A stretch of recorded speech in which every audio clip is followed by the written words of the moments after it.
सबसे पहले cipher case के अंदर क्वैशमेंट की दरखास्त के ऊपर समाअत हुई और हमने उसके अंदर आर्गूमेंट्स किए। कोर्ट को बताया गया वाज़ेह तौर पर कि ये मुकदमा चलने के काबिल नहीं है और इसे खारिज किया जाए। 2 घंटे आर्गूमेंट्स होते रहे और उसके बाद 2 बजे के लिए ये जो है समाअत मुलतवी की गई। ये कहा गया कि जमानत जो है आपकी उसके साथ ही इसके ऊपर समाअत की जाएगी। तो उसके बाद जो है आपको बताऊं कि साथ ही डिस्ट्रिक्ट कोर्ट के अंदर और एंटी टेररिज्म कोर्ट के अंदर मुख्तलिफ मुकदमात जो हैं वो इमरान खान साहब के भी लगे हुए थे और बीबी साहिबा डिस्ट्रिक्ट कोर्ट के अंदर पेश हुई और उसके साथ साथ नैब से भी उन्होंने 2 जमानतें करवानी थी, उस हवाले से भी वो वहां पर पेश हुई। तो इमरान खान साहब के ऊपर जो केसेस दर्ज थे, कल भी आपको बताया कि ज्यादातर जो रोल है उनमें ईमा का है, जी दफा 144 की खिलाफ वर्जी हुई या इमरान खान की मां के ऊपर ये तोड़ फोड़ हुई, जलाओ घिराव हुआ, जुडिशल कम्प्लेक्स के ऊपर हमला हुआ और इसी तरह के इसी नोईर के वो केसेस वो चल रहे थे। तो उनमें इमरान खान साहब की जो जमानतें हैं वो इस बुनियाद के ऊपर खारिज हुई कि खान साहब अदालत में पेश नहीं हुए। आज दोबारा इस्तदा की है कि ये जमानतें तो इस्लामाबाद हाई कोर्ट ने बहाल कर दी, तो इमरान खान साहब को प्रोड्यूस किया जाए और ये इंतजामिया का काम है कि वो सिक्योरिटी प्रोवाइड करें और इमरान खान साहब को जो है अदालत में पेश किया जाए। जब उनके ऊपर वजीराबाद में हमला हुआ, उनके ऊपर जुडिशल कम्प्लेक्स के जब पेशी थी उनकी, उस वक्त जो हमला हुआ और उसके साथ साथ दीगर चीजें भी बताएंगी, उस वक्त जो है वाज़ेह तौर पर वारंट भी निकाले जाते थे कि इमरान खान साहब पेश हों, हर सूरत आए, जैसे भी हो। हालांकि सिक्योरिटी जो है वो भी सरकार की तरफ से प्रोवाइड नहीं थी और वो अपनी सिक्योरिटी में आते थे और बेशुमार केसेस में वो पेश होते रहे। उनकी तकरीबन यानी कि लास्ट अगर 2-3 महीने देखे जाए तो 200 के करीब उनकी पेशियां होंगी मुख्तलिफ मुकदमात में और इससे भी ज्यादा की जा सकती हैं क्योंकि इतने ज्यादा मुकदमात उनके ऊपर बनाया गया कि आए रोज पेश होना पड़ता था और 10, 15, 20, 25 ये रफ्तार रहती थी। तो लिहाजा उनको जो है उस वक्त जबरदस्ती मजबूर किया गया और वो पेश भी होते रहे। तो अब जो है उनको एक बहाना बनाया जा रहा है तो सरकार सिक्योरिटी प्रोवाइड करे, तो लिहाजा उसके ऊपर हमने सदा की है। अब देखते हैं कि अदालत क्या कहती है। रिकॉर्ड जो है वो डिस्ट्रिक्ट कोर्ट के अंदर जो है नहीं आया हुआ था और ये कहा गया कि रिकॉर्ड लाया जाए। तो खैर उसके अंदर डेट जो है वो अर्जन हो गई है और उसके साथ साथ एंटी टेररिज्म कोर्ट के अंदर भी इसी तरह से 3 जो है इमरान खान साहब की नहीं, ये टोटल 9 प्री अरेस्ट बेल्स थी जो आई लगी हुई थी उनकी। साथ साथ ये हुआ कि जो बीबी साहब हैं उनकी जो है वो एक तो बेल यहाँ पर लगी हुई थी डिस्ट्रिक्ट कोर्ट के अंदर,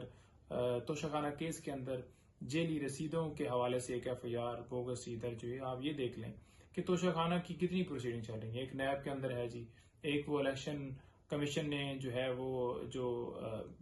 वहां पर जो है वो स्पीकर की तरफ से रेफरेंस भिजवाया गया था और कंप्लेंट फाइल हुई और खान साहब को सजा हुई। वो एक ये जेली रसीदों के हवाले से भी इमरान खान साहब के ऊपर, बीबी साहिबा के ऊपर ये मुकदमा दर्ज है। हालांकि कानून ये है कि कोई भी अगर एक्ट होता है क्रिमिनल तो उसके ऊपर एक FIR दर्ज होगी, एक जो है केस होगा। ये नहीं होगा कि मुख्तलिफ जगहों पर एक ही जो केस है उसके रिलेटेड मुख्तलिफ केस बना दी जाए, मुख्तलिफ FIR दर्ज कर दी जाए। तो खैर वो वहां पर पेश हुई और उसके साथ साथ उन्होंने 2 जो है वो प्रीवियस बेल्स करवाई, ये नैब अलकादर ट्रस्ट केस और नैब तोशाखाना केस। अब ये जो 2 केसेस हैं जिनमें उन्होंने बेल करवाई, इसमें वाज़ेह तौर पर नैब पहले भी कह चुकी है कि उनकी जरूरत नहीं है और उस बुनियाद के ऊपर कि उन्होंने ये कहा कि इनके वारंट गिरफ्तारी नहीं है और हमने जमानतें जो हैं वो अदालत ने निपटाई इस बुनियाद के ऊपर कि वारंट मौजूद नहीं है और नैब को जो है उनकी गिरफ्तारी मतलूब नहीं है, तो लिहाजा दरखास्तें जो हैं वो निपटा दी जाती हैं। तो लिहाजा 2 दफा ये हुआ, 2 दफा हम अदालत गए और हमने प्रीवियस बेल्स ली। जब घर पहुंचते और ऑर्डर होता तो दोबारा जो है वो नोटिस भिजवा दी जाते। लास्ट टाइम जब पेश हुए तो हमने ये वाज़ेह तौर पर अदालत से इस्तदा की कि यहाँ से निकलेंगे तो ये गिरफ्तार कर लेंगे, आप ऐसा ऑर्डर फरमा दें जिसमें वाज़ेह तौर पर ये लिख दें कि जो है 10 दिन पहले या एक टाइम दिया जाएगा, कोर्ट को बताया जाएगा या हमें बताया जाएगा ताकि हम कोर्ट तक रजू कर सकें। तो एक्सेस टू जस्टिस वाज़ेह तौर पर उसके ऊपर आइन क्लियर है और यही हम आइन के मुताबिक इस्तदा कर रहे थे और वाज़ेह तौर पर हाई कोर्ट और सुप्रीम कोर्ट के फैसले वो भी उनके सामने पेश किए, लेकिन वो ऐसा ऑर्डर नहीं हुआ। और वही हुआ कि वो जमानतों के हवाले से जो मामला था वो जो ही डिस्पोज ऑफ हुआ तो साथ ही जो है इधर डिस्पोज ऑफ के ऑर्डर होते हैं और साथ ही दोबारा नोटिस भिजवा दी जाती है। लिहाजा आज तीसरी दफा हम गए उसमें और उनकी दोबारा बेल्स करवाई हैं। उसके साथ साथ इमरान खान साहब का तोशा खाना साइफर केस के अंदर जो है जमानत की दरख्वास्त के ऊपर समाअत फिर 2 बजे हुई और उसके साथ साथ जो क्वैशमेंट है उसके ऊपर भी समाअत 2 बजे के लिए फिक्स थी। तो दोनों को इकट्ठा करके सुना गया और हमारी तरफ से भरपूर तरीके से दलाल दिए गए कि एक झूठा केस है, बाहर से धमकी मिलती है और उस धमकी की सूरत में जो है वजीर आजम को हटा दिया जाता है और उसके बाद जो है उसके ऊपर FIR दर्ज करके और FIR दर्ज करके उसे अंदर डाला जाता है और बाकायदा तौर पर अमेरिका को ये भिजवाई जाती है FIR कि ये लें जी, आपने तो सिर्फ ये कहा था कि हम जो है उस वजीर आजम को हटाएं, अब हमने उसके ऊपर FIR भी दर्ज कर दीजिए और उसके साथ साथ जो है उसे अंदर भी डाल दिया और वहां पर कैमरे भी लगा रहे हैं जो वॉच कर रहे हैं, जो आपने देखे भी कि कैमरे लगे हुए। तो ये बाकायदा तौर पर किया गया और उसके साथ साथ उसके मेरिट्स भी बताया कि ऑफिशियल सीक्रेट एक्ट का इतलाक नहीं होता। ये भी बताया कि ये 17 महीने के बाद जो FIR दर्ज की गई। ये भी बताया गया कि जो है वो नेशनल सिक्योरिटी की मीटिंग के अंदर ये बात तस्लीम की गई, क्योंकि कभी ये इल्जाम लगाया जाता था कि साइफर आया नहीं, कभी ये कहा कि साइफर जो है वो आया है और उसको चोरी किया गया है। और साथ ही आप ये भी देख लें कि राना सनाउल्ला हो या ततारड़ हो या FI हो, वो खुद कह चुकी है कि ओरिजिनल साइफर जो है वो इस फॉरेन ऑफिस के अंदर पड़ा हुआ है। तो ये बड़ा एक मुज़ाकराखेज इनका बयान, कभी कोई होता है कभी कोई होता है। आज प्रोसिक्यूटर्स जो है उन्होंने बड़ा वाज़ेह तौर पर कहा कि साइफर जो है वो जलसे के अंदर जो है वो लड़ाया गया, हालांकि ये कहते थे कि जो लड़ाया गया वो साइफर नहीं है। आज वो खुद ही कह रहे हैं कि ये साइफर लड़ाया गया। तो इनके बयानात भी आपके सामने है। तो कोर्ट को ये सारी चीजें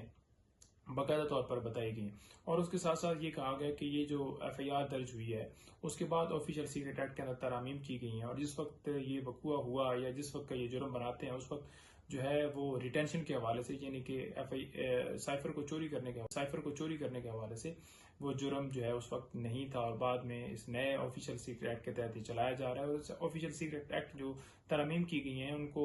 जो है वो उस एक्ट को हमने चैलेंज किया हुआ है, जो कि सुप्रीम कोर्ट में मामला ज़ेर इल्तवा है। तो लिहाजा ये बातें तो सारी बताई गई और तफसील से जो है वो सारी डिस्कस हुई और उसके साथ साथ आज जो है वो जमानत के ऊपर और इस क्वैशमेंट की दरखास्त के ऊपर फैसला महफूज कर लिया गया है। लेकिन साथ हम ये इस्तदा कर रहे थे कि स्टे दिया जाए ओपन कोर्ट के अंदर। अगर ये फैसला सुना दिया जाए दोनों पे ऊपर तो बड़ा जबरदस्त था, लेकिन नहीं सुनाया गया और ट्रायल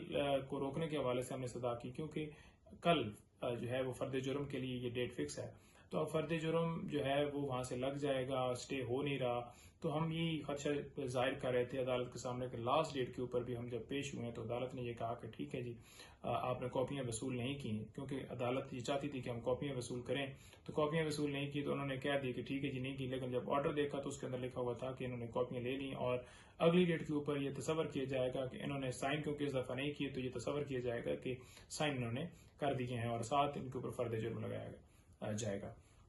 तो खैर जो है वो मामला जो है वो